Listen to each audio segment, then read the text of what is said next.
Hello, welcome to another episode on a coffee and a concept. Today I'm going to talk about 5S. 5S is a technique to clean and organize your workplace to create a quality work environment. It's a Japanese concept. So Japanese taught us when they started setting up companies in India. So 5S is an acronym for the 5 words in Japanese language, which stands for the 5S concept, which is Seiri, Seitan, Seiso, Seiketsu and Shitsuke. And over a period of time, it also got evolved as a concept in English, and the Western countries also started adapting it, and now we also have an equivalent terms in English as well, which is sort, set in order, shine, systematize and sustain. Right? Now, let's look at it in 2 parts. The entire 5S concept, we will look at it in 2 parts, which is 3S and 2S.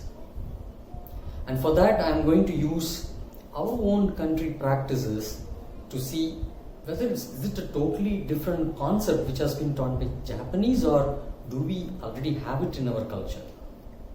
Right? So the first is, which is sort. I'm sure all of you know about the Bogi festival, which we celebrate a day before our harvest festival, where we sort all the unwanted items from the wanted items, and either we dispose it or we give it to the poor. Right? A very excellent concept in my opinion. That is nothing but sort. Right? So you segregate wanted and unwanted objects in your organization. Now moving to the second S, which is set in order. So I'm sure your parents or elders would have told you, because I had this experience in my childhood where they used to say, whenever you take a particular object, keep it in the same place. We have a designated place for everything, so you have to keep it there. Right? Now that's what exactly the second S says, set in order.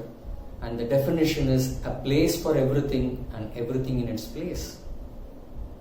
Moving to the third S, which is shine, which is nothing but cleanliness. And we have a saying, we have proverbs in Indian languages which says cleanliness is next to godliness. Right? So if you really look at this 5S concept, the actual practice is only the first 3 S. That is, you have to sort, you set in order, and then you shine, which is you clean it. The next 2S talks about making it a habit, right? So the 4th S is what? Systematize. So here, this is where we talk about creating systems, procedures, work instructions, so that you make it as a habit. You sort, you set in order, you shine, you do it repeatedly. Right? When you do something repeatedly, it becomes a habit. So that is the 4th step. Moving to the last one, which is the 5th S, which is sustain. Now, sustain is like passing on this practice from generations to generation, right? Like how certain family practices are passed on to generations to generations. Similarly, in organizations also, whatever we have created, habits we have created, when it gets passed on from generations to generation, it becomes a culture. So that's what, in my opinion, I'm not looking at 5S as just a technique. It is a culture. I'll give you a very simple example. In 2018, there was a match, World Cup football match between Belgium and Japan. Now, I'm not going to talk about the match, but what happened after the match? That is important. Now, the match was lost by Japan. Belgium won it. But so the Japanese players were crying, they were heartbroken. The audience were also like, they came with a lot of expectations, but their country lost the match. But what they did after the match means a lot.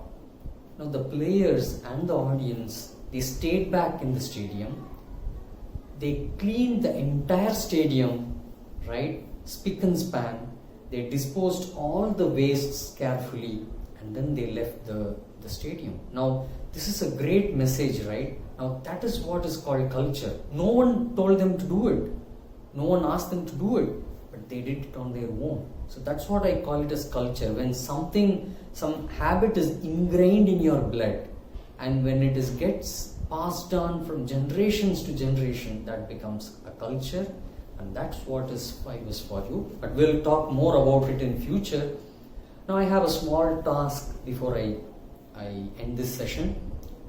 Just take your purse or wallet and just do a quick audit of how many papers or how many unwanted things you have it in your purse.